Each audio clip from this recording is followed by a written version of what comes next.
Under budget and ahead of schedule. Now, it is a great honor. This is a brand new ballroom. We only see a small piece of it because we have it broken down. But this is, the hotel is completed. We'll be having our opening ceremony in October. And it's going to be something very special. It's such an honor to have our first event. This is our first event. It's such an honor to have our first event for Medal of Honor winners. I mean, they are the honors.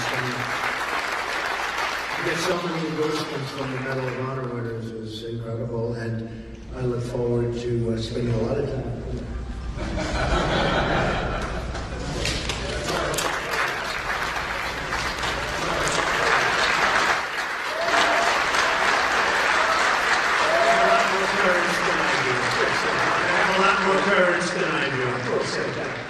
All the time, but it is such an honor to have this particular ceremony be the first ceremony, because I think when the hotel opens officially, it will be one of the great hotels anywhere in the world.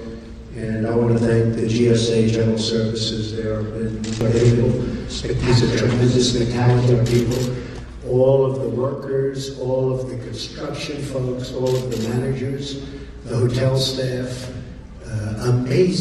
Amazing how good our country can do when we want to do it. But we have put in tremendous amounts of work and energy and money.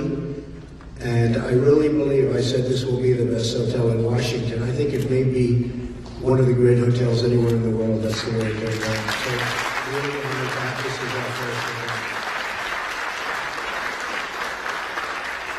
So I'm pleased to be here this morning with two Medal of Honor recipients and the Six Flags, okay? Six Flag and general officers. We have a tremendous amount of talent here, a lot of generals. And General Kellogg, General Flynn, we have just, the room is stacked with generals and talented people and leaders. I love leaders. The great people represent 120 flag and general officer endorsements. 120. And that number is going up very rapidly. And now 17 Medal of Honor recipients. In addition, it's a tremendous amount of very, very brave people. In addition, I'm honored to be joined by the many veterans that are supporting us all throughout the room. Thank you very much for being here.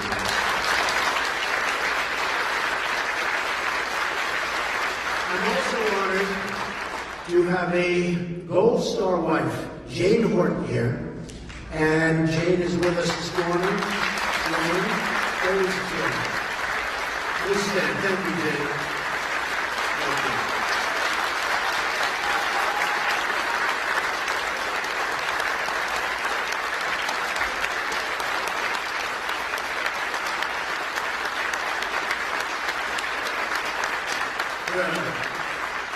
Jane lost her husband, Specialist Chris Horton, in Afghanistan on September 9th, 2011. And Jane, it's such an honor to have you here. And I hear so many things about Chris, and he was a winner. And thank you very much on behalf of the country. Thank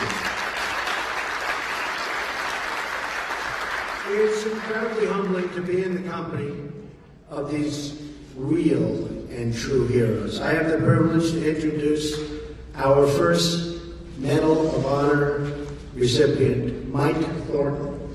Mike is a retired United States Navy SEAL, a tough cookie, and a recipient of the United States military's highest decoration, the Medal of Honor, for his actions in Vietnam, the Vietnam War. In addition, he is the recipient of a Silver Star, 3 Bronze Stars, and a Purple Heart. I'm proud to have him on my team. Such a great honor for me.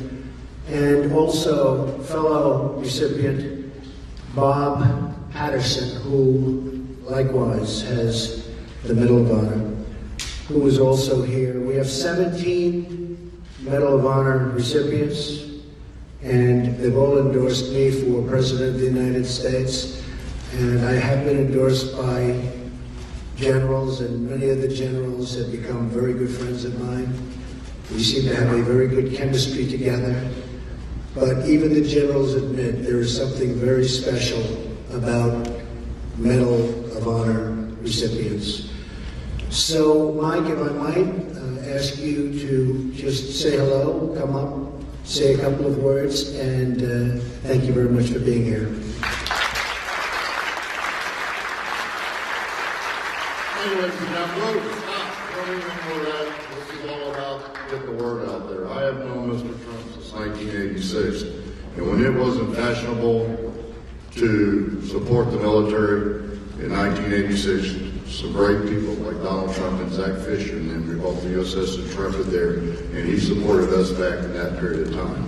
You know, ladies and gentlemen, the medal I wear so proudly around my neck, I do not deserve the medal, never will feel I deserve the medal, but it belongs to every man and woman who's ever served our great nation of America. Because, ladies and gentlemen, freedom is not free.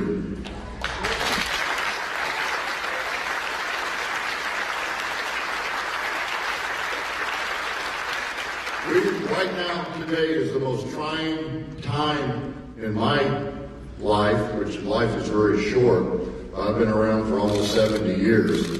But you know, this election means so much. We do not need any more bureaucratic leadership from Washington, D.C. We need true leadership from the top. Mr. Trump has never failed in anything because he listens to his advisors, he listens to his people. For the last 8 years, our president hasn't listened to anybody.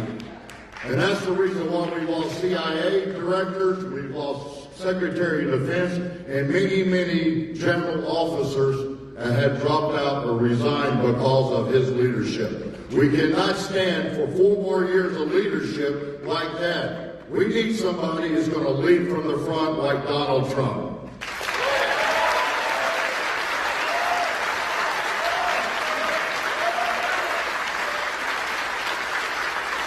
So thank you very much for having us here. God bless you, God bless America, and God bless Donald Trump.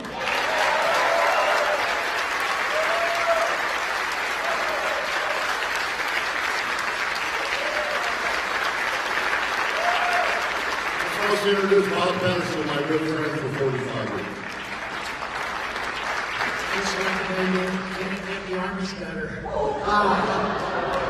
I'm here to tell you something right now. I spent 26 years of my life defending this country. And after that, I spent another 17 years taking care of those veterans who I served with and were still serving. Because I worked for 17 years with the VA before I finally retired. I've watched our country take a complete turnaround from where it was. We used to be the shining star on the hill. And we're getting dimmer and dimmer and dimmer. And it's all because of all the bureaucrats here in Washington, D.C. And it's time we send somebody to Washington that knows how to say, "You're fired."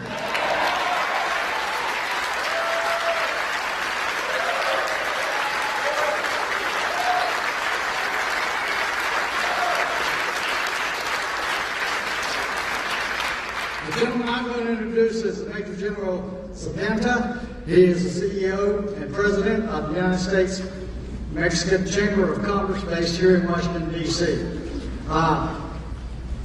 He's held service on served on many commissions under Presidents Nixon, Ford, Reagan, and both the Bushes. General Zapata entered the military in 1964. And he has numerous awards and decorations, including Silver Star, 5 Bronze Stars with V for Valor and Purple Heart.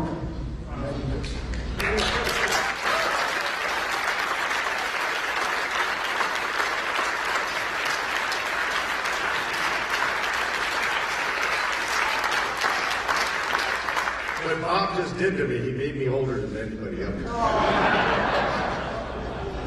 Mr. Trump, thank God for you.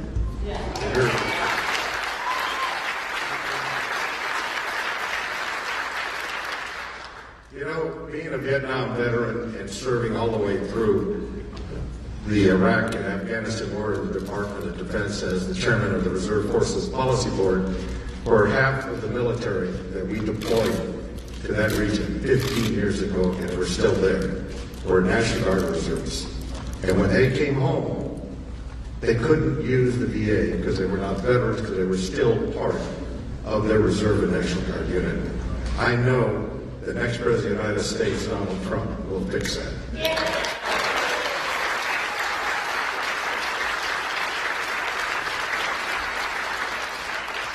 I also would like to say, you know, deplorables are also deployables.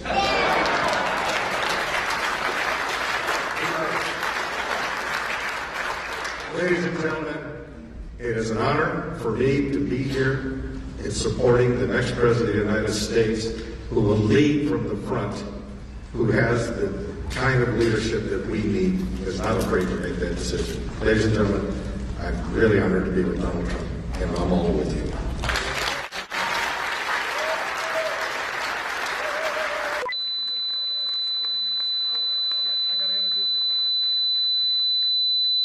I actually probably did this on purpose because this next fellow is really a personal friend, and I have immense respect for him. He won his Silver Star in Korea. This next fellow is really a personal friend, and I have immense respect for him. He won his Silver Star in Korea when the North Koreans tried to take over our location there in the DMZ. So he's a very special warrior. He is a Major General, and my honor to introduce you to Major General Bert Mississauga.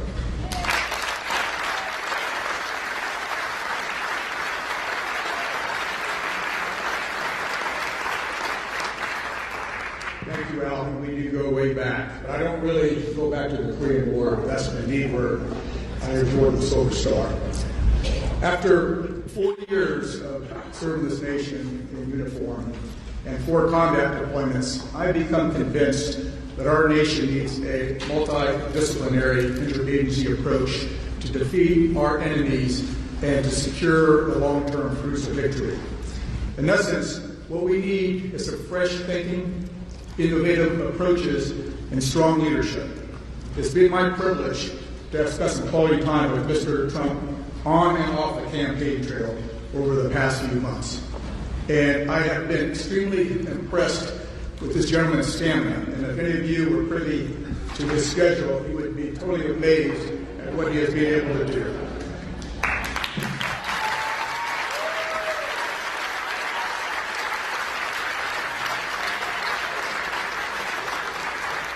In addition to his stamina, I've been very impressed with his intellectual curiosity and his raw intelligence and his energy and his enthusiasm and, yes, indeed, his temperament. He's got the right temperament that we need in the White House.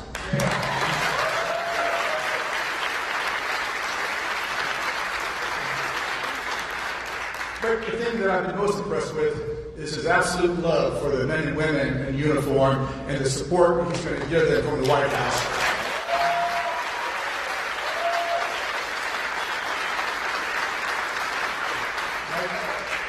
I can guarantee you that somebody overseas and that their families make at home will not be in vain, in addition to the billions of taxpayer dollars that we spend supporting them. And that's why I stand by Mr. Trump to be our next Commander-in-Chief.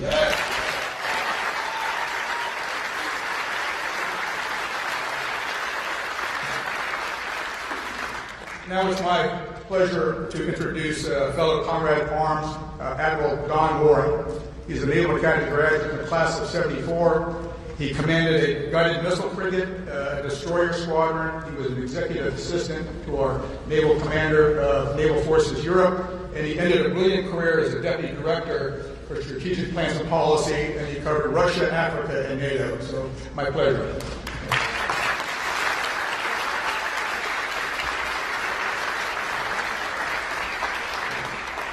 Well, thank you, everyone.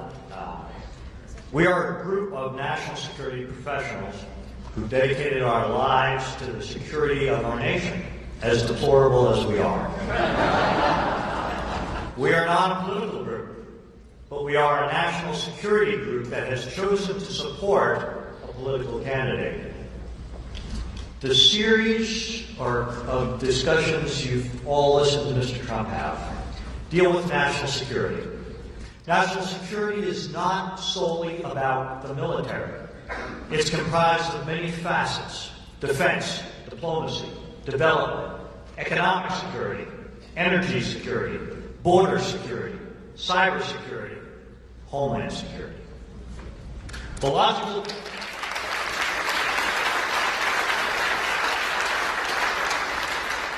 logical policy presentations that Mr. Trump has delivered over the last few weeks lay out a sound strategic approach to providing the security of the nation and the security of all Americans. These policies comprise a holistic approach to addressing the complex facets of national security in a complex and extremely dangerous international world. Moreover, Mr. Trump combines this multifaceted approach to our security with a pronounced commitment to those in uniform serving our nation today. And in fact, all veterans who have worn the cloth of the nation. And that commitment extends to the families of those who have served. For as all of us in this room know, their sacrifice has been as equally difficult, if not more so, than our own. George Washington said, "The willingness with which our young people are likely to serve in any war, no matter how justified, shall be directly proportional to how they perceive veterans of earlier wars were treated and are appreciated by our nation."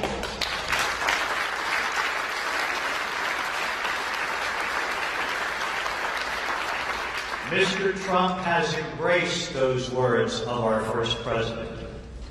Mr. Trump has also shown an extreme dedication to those that have shouldered the wounds of battle in the service to our nation, and we have several of those people with us today. And he has committed himself to the words of President Abraham Lincoln, words that are emblazoned in the motto of our Department of Veterans Affairs: to care for him who shall have borne the battle and for his widow and orphan. This is why all of us here are assembled to support Donald Trump for president. We have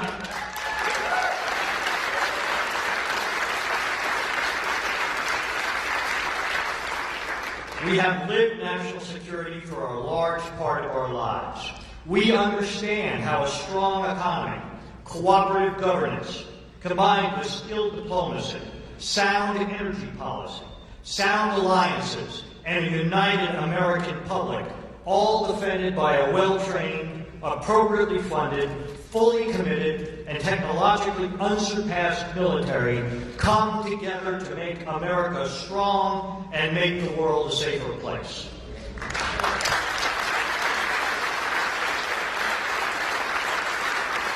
And finally, all of us on this stage, all of you in the audience who have served, you took an oath. You pledged, sealed with the honor and commitment in your own lives. An oath not solely to our country, not to our flag, not to a chain of command, or not to a commander-in-chief, but an oath to a piece of paper, a piece of parchment upon which is written those ideals in which we believe, those values that define us as a nation, those very virtues that those who have served before us defended with their lives. An oath to defend the Constitution of the United States from all enemies, foreign and domestic, and to bear true faith and allegiance to that Constitution. To form a more perfect union, to establish justice, to ensure domestic tranquility, to provide for the common defense, to promote the general welfare, and to secure the blessings of liberty to ourselves and our posterity. That oath is important to all of us here today.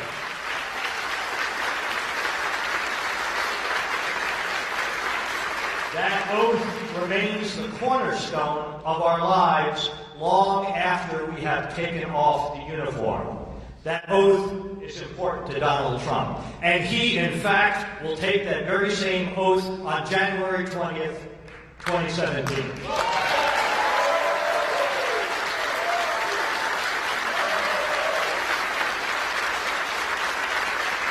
That's why we assembled in this room, along with many other veterans and their military families, all support his candidacy for President of the United States of America. Together, we will all make America great again. Thank every single one of you for your service to our nation, and may God continue to bless our United States of America.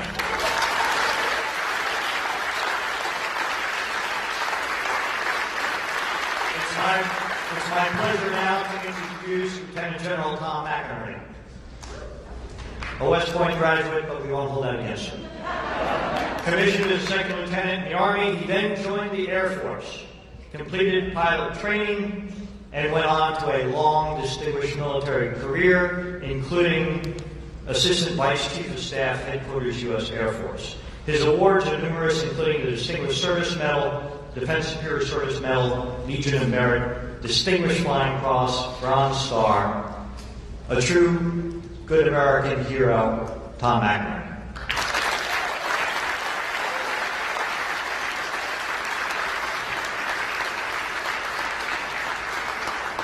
Thank you, Don. It's very simple. We, all warriors here, are supporting Mr. Trump because he has the only budget, the only economic plan that can rebuild the military. If you elect Hillary Clinton, you're going to get 1% growth. You're going to get 3.5% to 6% growth with this administration because he knows how to take the handcuffs off America's economy. We need that.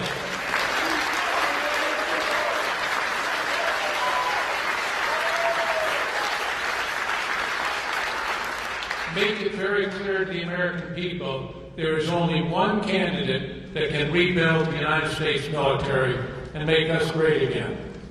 Now, it's my distinct pleasure to introduce Lieutenant General Keith Kellogg, who is on the national security part of Mr. Trump's team.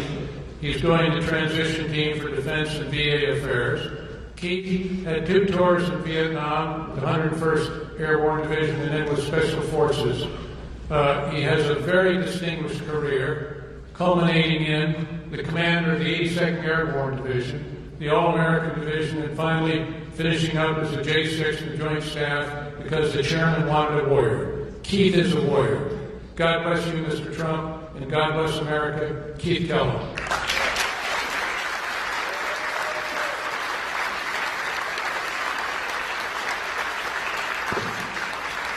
Thank you, and I'm honored to be on stage today with these great Americans, 2 Medal of Honor winners, 2 of 17 in the past week have endorsed Mr. Trump to be our Commander-in-Chief. These are men who know the meaning of courage. They know sacrifice. They know character. And they're with us. And I also want to identify again, as Mr. Trump said earlier, Mrs. Jane Horton, the Gold Star wife of Chris Horton. Chris was a great young sniper with the 45th Infantry Division, the Thunderbirds of Oklahoma, and God bless you, and God bless what he has done as well. And to be these great veterans behind you that served our nation so well. You know, we started just last week, there were 88 who signed. We're over 165 today. These are men and women who led at all levels of leadership and believe deeply in his temperament, his leadership, his vision, and his guts to be our Commander-in-Chief.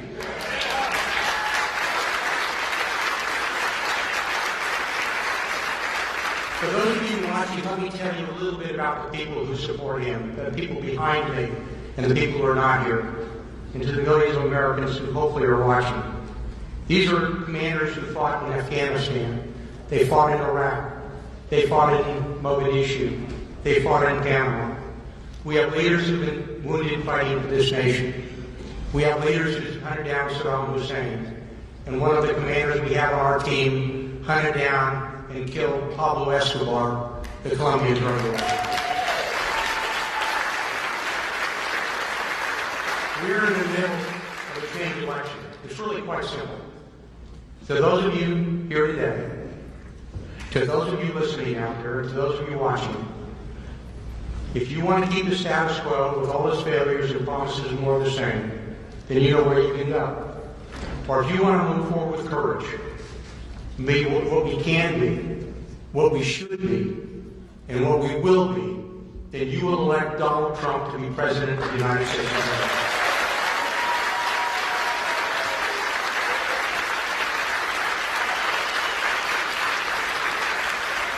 To those of you watching, join with us on this stage. Join those millions who've already stood with us in the past months to carry this man, and with him, our nation, to victory on 8 November. God bless you and thank you.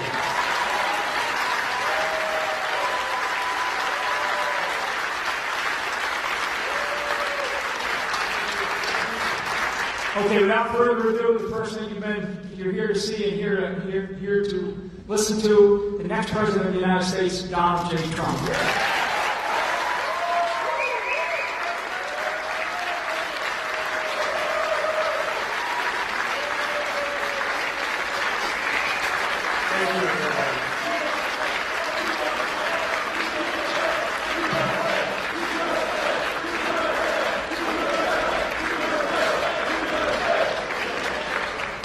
Thank you, everybody. Thank you. This is such an amazing honor. And the difference is we want to all get back to work, whether it's building our military or building our country. We have to get back to work. We have a lot of work to do. We've been very much left behind. Speaking with the admirals and the generals and all of the military people, we talk about the word depletion. The military has been so badly more than ever. When you look at the number of ships, you look at the number of military personnel, you look at the numbers are setting records for all-time lows. We can't have that. There's a world out there, and it's not nice to say, but there are a lot of very, very evil people heading up some potentially very strong countries. We have to be prepared. We have to keep our country so great and so strong. And that's why to have all of the support from so many generals, so many admirals, people I respect so much. They're smart, they're tough, they know what's happening. And I believe in them totally, and that's why the fact that they believe in me is one of the great honors of my life. So I want to thank everybody.